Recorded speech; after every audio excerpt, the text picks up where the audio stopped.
Assalamualaikum students, welcome to Fad's Academy with lecture number 614, chapter of magnetism and electromagnetism असांजो continue आहे। हाणे थोरो पोइते जेको असां बाबा ही फार्मूला यानी जेके डिफ्लेक्शन्स था पैदा थियनि पिया मैग्नेटिक फील्ड में when charge particle move through magnetic field it deflects and moves in circular trajectory। हाणे ये मेथड्स इस्तेमाल करे जे थॉमसन इलेक्ट्रॉन जे चार्ज ऐं मास जो रेशो मालूम कयो। हाणे वो रेशो E/m जेको आहे सो ही हिकिड़ो फिक्स्ड वैल्यू आहे, इहो यादि रखे छॾियो त 1.75 888 × 10 पावर 11 कूलम पर किलोग्राम। ये जो रेशो मालूम कयो वियो इन काम में न को इलेक्ट्रॉन ते चार्ज की खबर है न को इलेक्ट्रॉन जो मास केतिरो आहे, पर ही हिकिड़ो रेशो मालूम थियलो जंहिंजो मतिलबु छा आहे, जंहिंजो मतिलबु आहे जेको यूनिट मां ख़बर थी पए। माना जेकॾहिं फ़र्ज़ु कयो तव्हां वटि 1 किलोग्राम इलेक्ट्रॉन जो मास हुजे, केतिरो 1 किलोग्राम इलेक्ट्रॉन जो मास हूंदो त पोइ उन ते चार्ज हेतिरी हूंदी, हीअ जेका चार्ज आहे माना 1.175 888 माना 1 2 3 4 5 6 7 8 9 10 11 हेतिरी चार्ज हेतिरा कूलम्ब 1 किलोग्राम इलेक्ट्रॉन ते हुजणु खपनि। माना हिकु इलेक्ट्रॉन ते चार्ज केतिरी आहे उहा त बाद में ख़बर पई, हिकु इलेक्ट्रॉन जो मास केतिरो आहे उहा बि बाद में ख़बर पई। पहिरियां कैलकुलेशन हीअ आई त जेकॾहिं फ़र्ज़ु कयो इलेक्ट्रॉन 1 किलोग्राम जेतिरो हुजे, 1 किलोग्राम इलेक्ट्रॉन हुजनि त उन्हनि ते चार्ज केतिरी हुअणु खपे। इन जो मतिलबु हीअ आहे अंग जो, हिन में का बि रटे जी ॻाल्हि कान्हे का। ॾिसो हेतिरा कूलम पर किलोग्राम इलेक्ट्रॉन जेकॾहिं 1 किलोग्राम इलेक्ट्रॉन हुजनि त उन्हनि ते चार्ज बाबा 1 हज़ार 10 हज़ार 10,000 लख 10 लख करोड़ 10 करोड़ अरब 10 अरब खरब 1 खरब 75 अरब माना इहा एतिरा कूलम चार्ज हुअणु खपे 1 किलोग्राम मास रखंदड़ इलेक्ट्रॉन्स ते। तो इहो जेको अंग मालूम कयो उन खां पोइ बाबा इलेक्ट्रॉन ते चार्ज केतिरी आहे, इलेक्ट्रॉन ते चार्ज 1.6 × 10⁻19 कूलम इलेक्ट्रॉन जी चार्ज मालूम कई वई। पोइ इहा चार्ज हिते वैल्यू रखे 1.6 × 10⁻19 इहो वैल्यू हिते रखे ऐं ये रेशो हेठां आंदे वियो इलेक्ट्रॉन जो मास जेको आहे हिते मथे आंदे वियो हिन वैल्यू खे 1.75 888 × 10 पावर 11 रखी कैलकुलेशन कई वई त इलेक्ट्रॉन जो मास 9.1 × 10 पावर -31 किलोग्राम साबित थियो। त इहो बि तव्हांजे हिस्ट्रीअ में यादि रखे छॾियो त पहिरियां E/m रेशो मालूम थियो, उन खां पोइ इलेक्ट्रॉन जो चार्ज मेयर कई वई इन डिफरेंट मेथड सां, उहा चार्ज वैल्यू हिते रखी हिन वैल्यूअ खे बाबा अपान में आणे इलेक्ट्रॉन जो मास मेयर कयो वियो त हीउ साबित थियो। त पहिरियां E/m रेशो साबित थियो, पोइ इलेक्ट्रॉन जी चार्ज साबित थी, आख़िर में इलेक्ट्रॉन जो मास साबित थियो इन कंडीशन मां। इहो तव्हांजे माइंड में शयूं हुजनि। ओके, next that is बाबा ब्याट एंड सवार्ट उन जो हिकिड़ी फाइंडिंग्स असां एम्पियर्स लॉ खे असां डिस्कस कंदासीं, पर उन खां अॻु में तव्हां वटि जेकॾहिं हिकिड़ी तार आहे,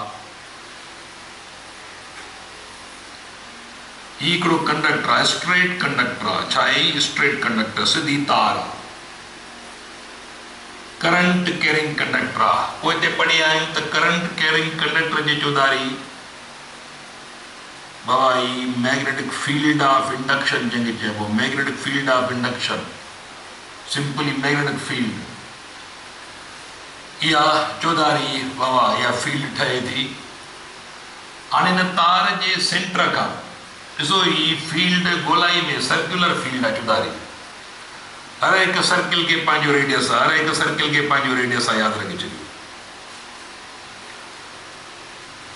bat and Savart BIOT and Savart SWART ये ॿ साइंटिस्ट आहे बाबा इन्हनि जूं हिकिड़ियूं फाइंडिंग्स आहिनि त हिकु तार जंहिंमें करंट फ्लो थी रहियो आहे त उनजे सराउंडिंग में जेका फील्ड ठहे थी मिसाल हिते फील्ड केतिरी आहे B जो वैल्यू हिते केतिरो आहे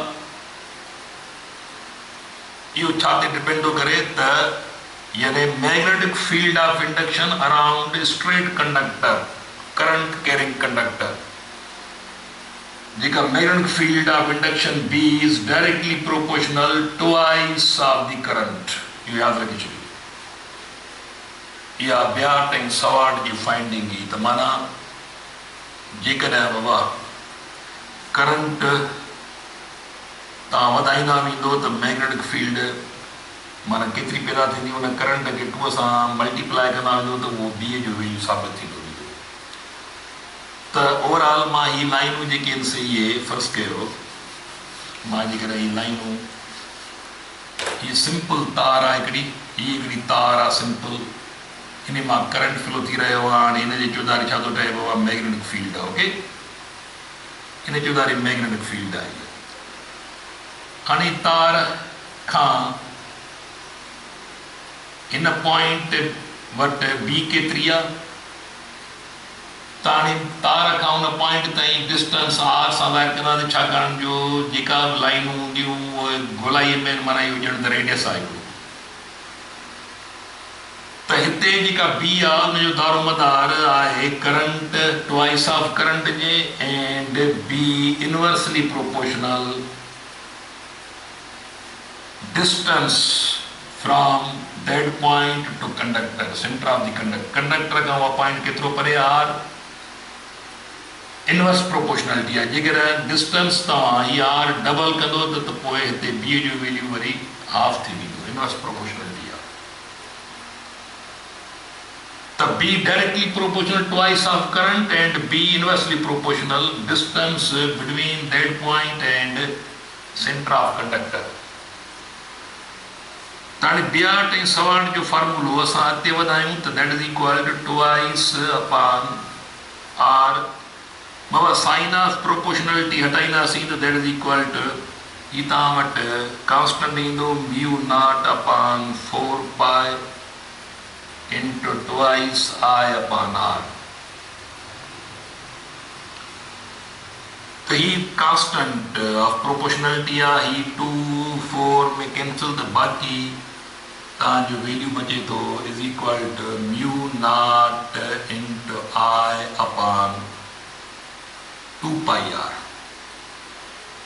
ही ब्याट एंड सवार्ट जो फॉर्मूलो आहे अॻिते असां इस्तेमालु कंदा आहियूं problems here mu naught is constant called in a constant के वो permeability permeability permeability of free space permeability of free space इन परमिबिलिटी ऑफ फ्री स्पेस जो आहे जेको B जो जेको वैल्यू आहे सो आहे इन जो वैल्यू जेको आहे म्यू नॉट जो 4 पाई इंटू 10 पावर -7 इन जो जेको यूनिट आहे सो आहे न्यूटन पर एम्पियर स्क्वायर और इन जो ॿियो यूनिट आहे weber per ampere metre newton per ampere metre ठीक है। तो परमिबिलिटी ऑफ फ्री स्पेस जो यानी यूनिट जो newton per ampere square by सागो वैल्यू बराबर थींदो वेबर पर एम्पियर मीटर। तो ये परमिबिलिटी ऑफ फ्री स्पेस आहे। परमिबिलिटी ऑफ फ्री स्पेस जो मतलब आहे त ही जेका तार आहे या तार नेकेड तार आहे जेका फील्ड ठहे थी चौधारी उहा स्पेस में ही ठहे थी पई। माना तार जे चौधारी जेकर फर्ज़ कयो को कवर आहे तो उन कवर में जेका मैग्नेटिक फील्ड ठहंदी उहा अलॻि ठहंदी, पर वधि में वधि जेका जेकर हिन तार जे चौधारी काठ जो कवर आहे, प्लास्टिक जो कवर आहे, शीशे जो कवर आहे त उन में अंदरि फील्ड जेका ठहंदी उन मटीरियल मुताबिक़ ठहंदी। पर फ्री स्पेस में जेका परमिबिलिटी आहे फ्री स्पेस आहे उहा म्यू नॉट सां ज़ाहिर कबी आहे ऐं उन जो वैल्यू ही आहे मैथमेटिकल 4 पाए 10⁻⁷ न्यूटन पर एम्पियर स्क्वायर या वेबर पर एम्पियर मीटर। ये ॿई साॻी ॻाल्हि आहे। माना परमिबिलिटी ऑफ फ्री स्पेस जो unit Newton per ampere square या वरी आर वेबर पर एम्पियर मीटर, इहो ज़हन में रखी छॾियो। ओके, तो इहो 62 ऐं 68 जी बाबा ये फाइंडिंग्स हुयूं। हुन ते असांजा प्रॉब्लम्स आहिनि अॻिते हली जेके असां पाण सॉल्व कंदासीं। त ही सिर्फ़ this is only valid for straight conductor, सिधी तार उन मां करंट फ्लो थो थिए तो उन तार खां 2 centimetre 3 centimetre 4 centimetre 1 millimetre 2 millimetre उन खां परे मैग्नेटिक फील्ड केतिरा टेस्ला आहे त उनखे मयर करण लाइ ही फार्मूला आहे तव्हांजो म्यू नॉट I/2πr। इहो फार्मूलो बि ज़हन में रखिजो। परमिबिलिटी जो वैल्यू तव्हांजे ज़हन में हुजे, हिन जी प्रोपोर्शनलिटी बि ज़हन में रखिजो त आर सां माना उन पॉइंट जी पोजीशन खां वरी करंट सां तालुक जेको हिते वञी बीहे थो पियो हिन फार्मूला में। ठीकु आहे, त इहो तव्हांजे ज़हन में हुजे। एक्चुअली त तव्हांखे ही फाइंडिंग बि यादि हुजनि, ही बुनियादी फाइंडिंग्स आहिनि। B directly proportional twice current, inversely proportional position of a point, that point where B is to be found from the conductor. Okay, तो ये 62 and 68 जो फार्मूला है, ये फार्मूला इस्तेमाल कब हुआ सिर्फ स्ट्रेट कंडक्टर वाला। This formula is only valid for straight conductor. This formula is only valid for this formula. This formula is only valid for straight conductor. Straight conductor, ठीक है। तो इहो पर जेकर कंडक्टर स्ट्रेट ना आहे या असांखे कॉइल जी सूरत में उन मां करंट को लच्छो आहे का कॉइल आहे जेके सोलिनॉइड चइबो टॉरॉइडल सर्कुलर कॉइलूं हूंदियूं आहिनि, पोइ उन्हनि मां करंट जेको पास थींदो त उन में अंदरि फील्ड ठहंदी। पोइ उहा फील्ड असां ॿिए फार्मूला उहो वरी एम्पियर्स लॉ जे ज़रिए असां मालूम कंदासीं। त असांजी हिन खां पोइ जेका नेक्स्ट टॉपिक हूंदी that will be Ampere's law. त हीअ शयूं थोरो पंहिंजे ज़हन में रखे छॾिजो। तेसि ताईं पंहिंजो ख़्यालु कजो। ॿिए लेक्चर ताईं अल्लाह हाफ़िज़।